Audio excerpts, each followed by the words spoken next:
Welcome to Man Does Tech, where I solve the problems you didn't even know you had. You start by preparing the USB drive and getting the update file onto it. First, format the USB to FAT32 so the console can read it. This removes old data, so back up anything important.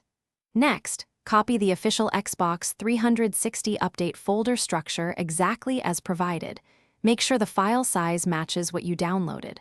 Once done, unplug Ethernet and keep the console on a stable power source, so the update won't be interrupted or corrupted during the next steps. Now you transfer the prepared USB to the console. Safely eject the drive from your computer and insert it into a front USB port on the Xbox 360.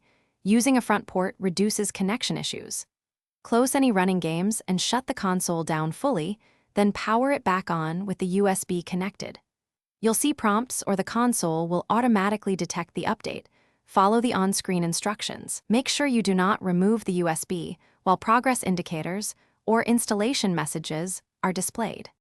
Finish by letting the update complete and verifying the system version. You must wait patiently. The console may restart multiple times and show progress bars.